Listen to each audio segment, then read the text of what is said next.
P&O Arvia Entertainment and our top 5 shows you must not miss out on.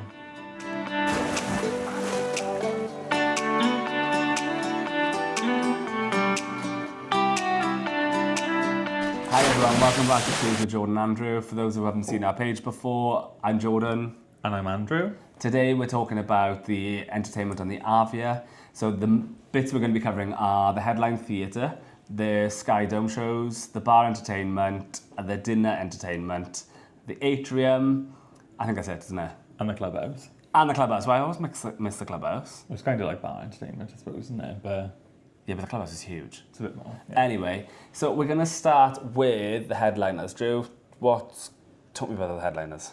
Headliners theatre. So main theatre on board the ship, like really large auditorium, quite nice actually, quite impressive. Like obviously Arvia is a new ship, or a relatively new ship. So they've got a lot of like really good technology on there.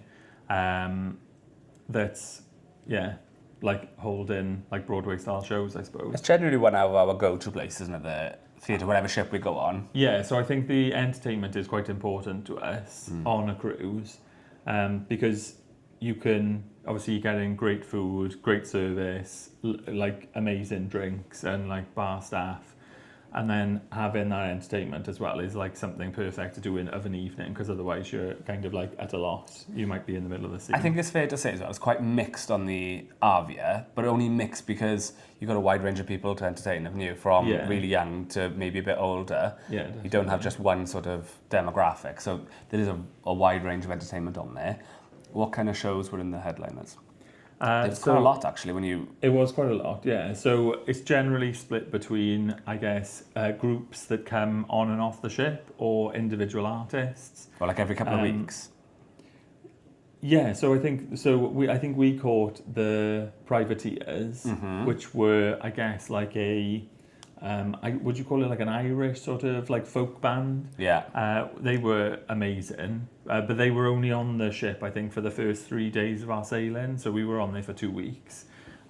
So it's always important. Like, so on P&O, it's called the Horizon, which is your daily navigator sort of. An example to show us? I have. Here's one I prepared earlier. So this will be delivered to your stateroom. Is it on the app as well? It is on the app, yeah, but I quite like having the paper copy. Some people like to take a highlighter and highlight it. That will show all of your shows, but make sure you sort of like keep an eye on there, because there could be shows that just appear for a couple of days, yeah. Like maybe, I think they did 2 shows, didn't they, the privateers, but they were sort of like day 1 and day 3, and then they were off the ship. We missed a couple because of that. Yeah. So we're usually really organised, but so we had the privateers. Who else were in there? There was a girl group called Rocks. And they did we saw 2 different shows of theirs. They were really good. They just like sort of like come off and on the ship.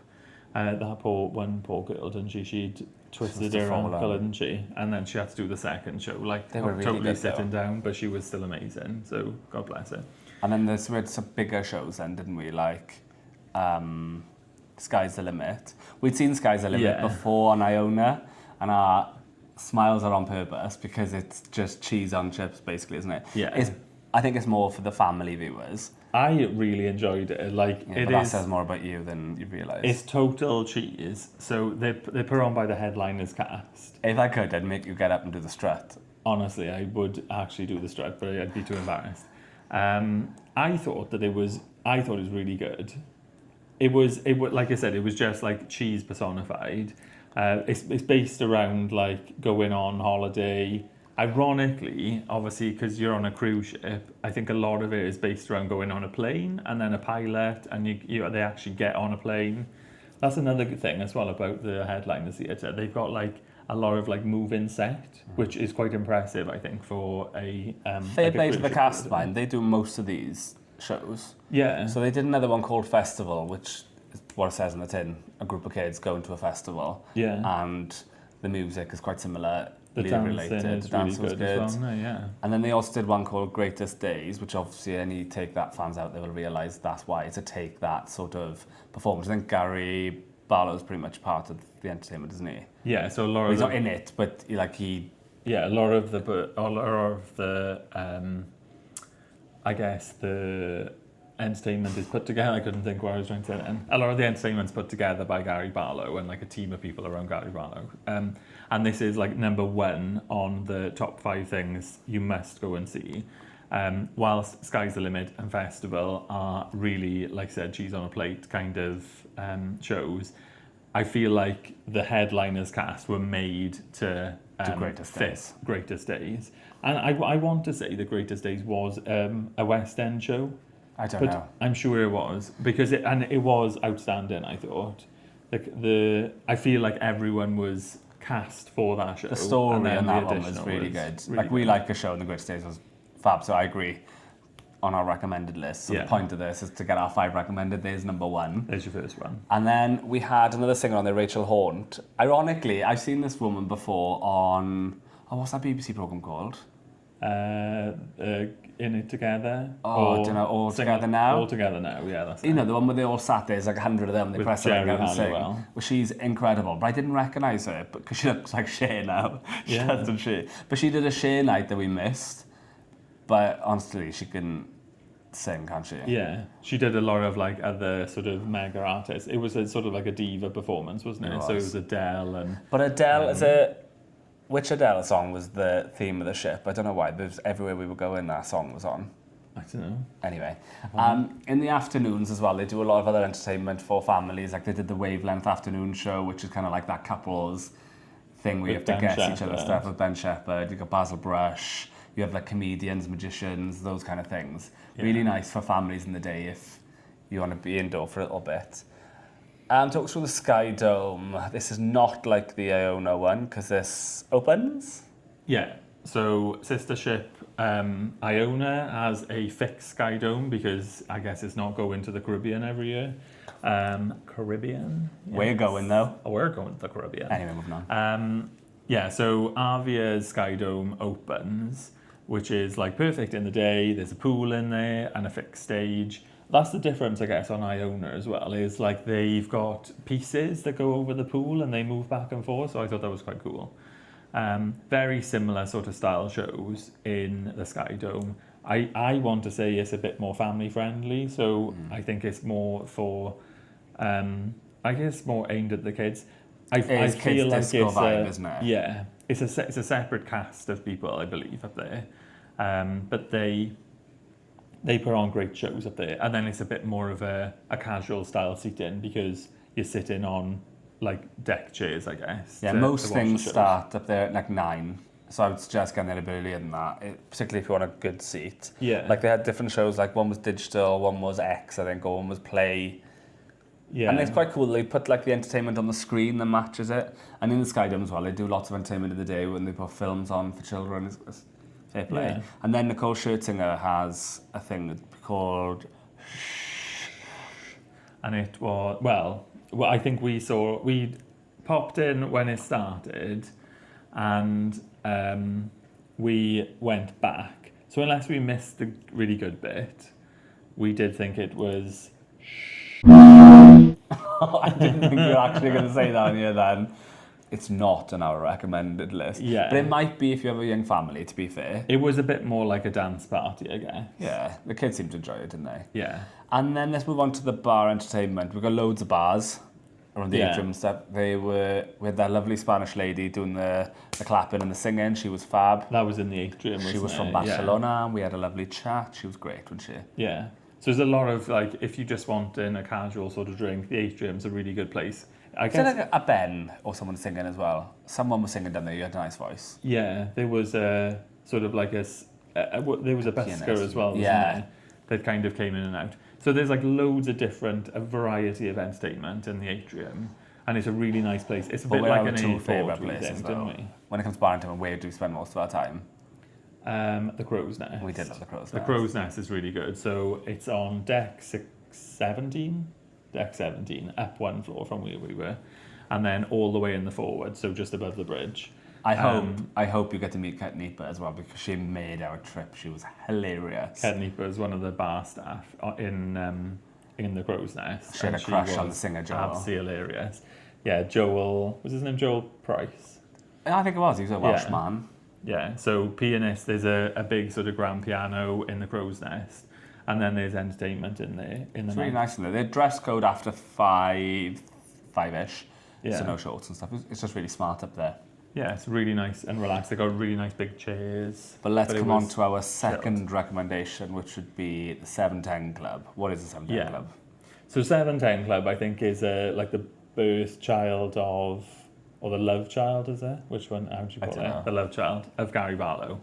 So there's like pictures in there. It's a small venue. I think it only holds like 86 people. That's another one of our recommendations. So our second recommendation, 710 Club. It's just off the atrium on deck 6, I think. It's one of those ones that you probably have to book onto, but if it says it's full, try and go sort of like half an hour before the doors open, because they've normally got an amount of seats that they are still kind of for walk-ins, and a lot of people don't turn up. They do 3 shows a night. I think one's at like 7, one's at 9:30, is it? And then, or might even do 4, do they?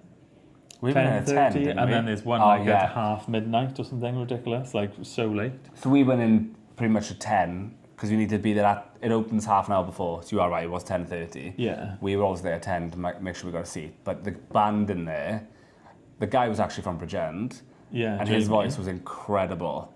Was he really good? Yeah. So I think he thought went on Britain's Got Talent with his mum. with his mum, yeah. His mum was like a Dolly, his dad was a Elvis impersonator, Yeah. and his mum was a Dolly Parton impersonator, Yeah. wasn't she? So each night they had like a different theme.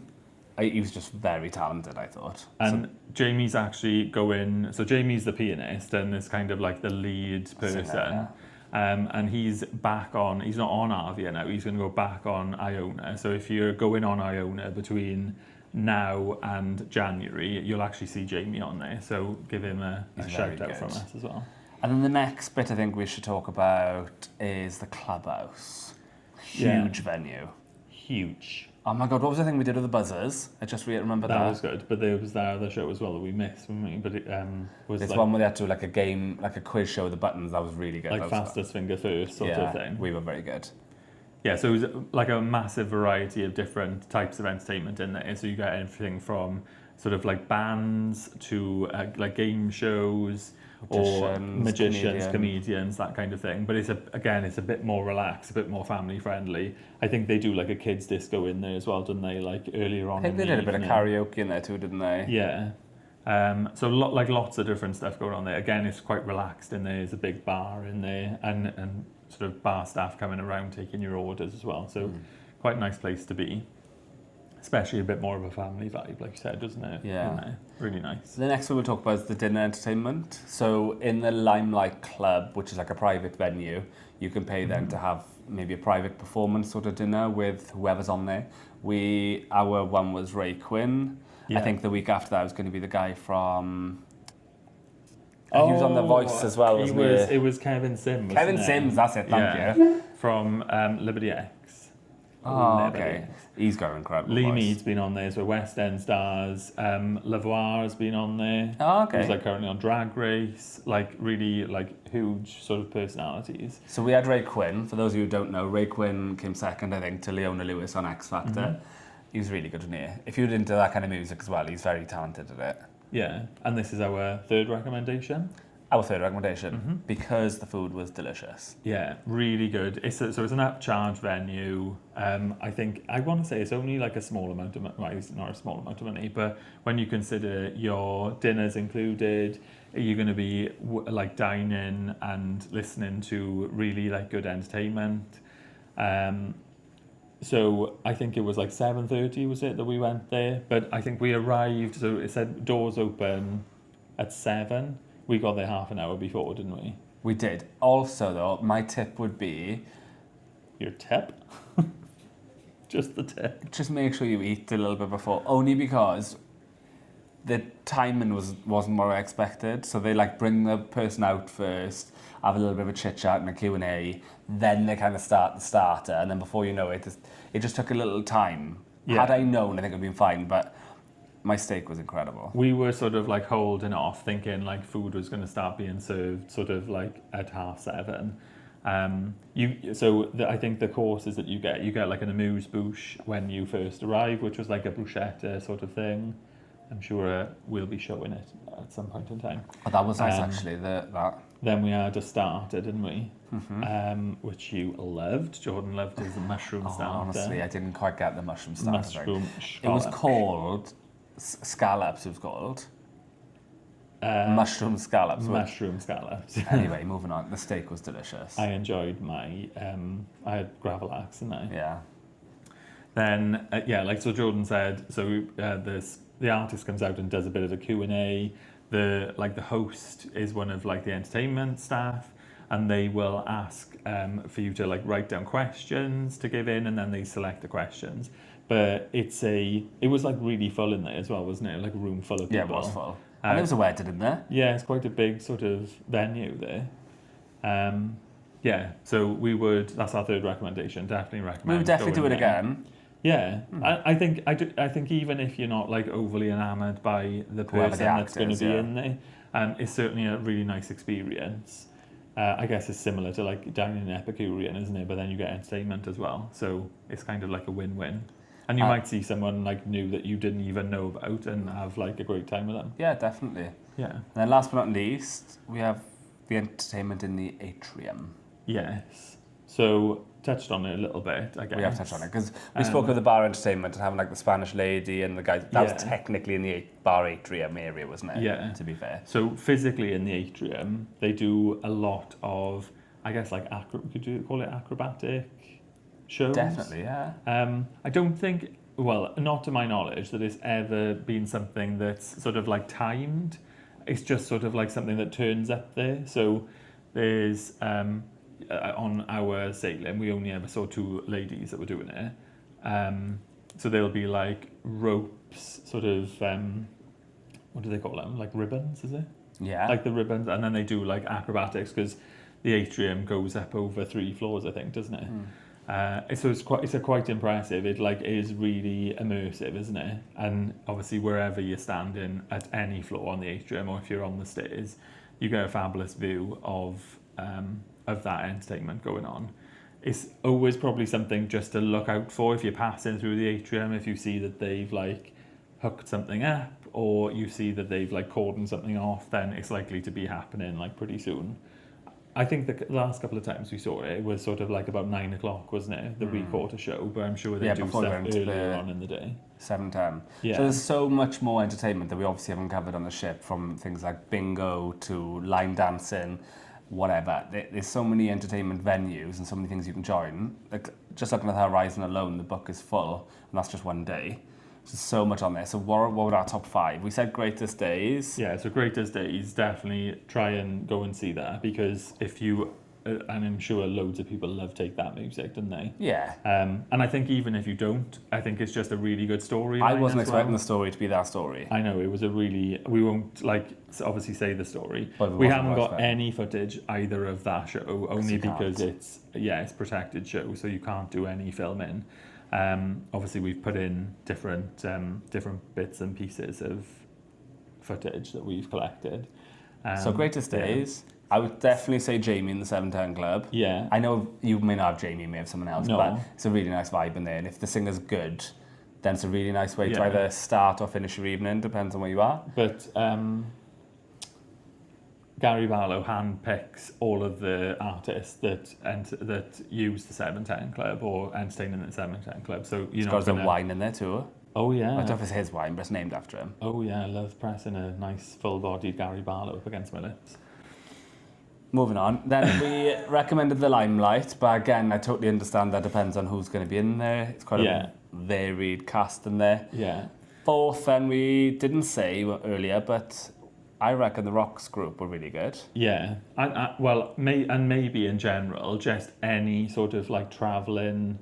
It sounds really bad when you say a travelling artist, but like an artist that might not be like on the ship all the time, because the way that P&O will pick their entertainment, you know it's going to be good entertainment. So whether it's like the buskers or like again the privateers, they were good. So anything that comes on and goes off the ship, you know that it's going to be something good. So always try and go and see them. Like we said, you never know when they're going to be on and be off. So And then just because it's the Arvia and it just makes sense, I think it's really important to say that the fifth one I'd recommend would be the Sky Dome.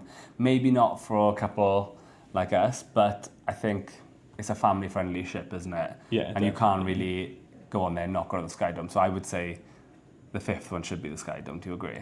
Yeah, whilst I don't think the entertainment is probably as good as the stuff that's in the headliners, it's certainly a different tilt on it, and the way that they use that space, I think, is really good, because it's not really like a space that's I would personally say would lend itself well to be in an entertainment venue, but like the way they use around the pool, and then they've got like acrobatics going on in there as well, and where they like, if they're doing like a space sort of themed, one of the shows is like a space themed show.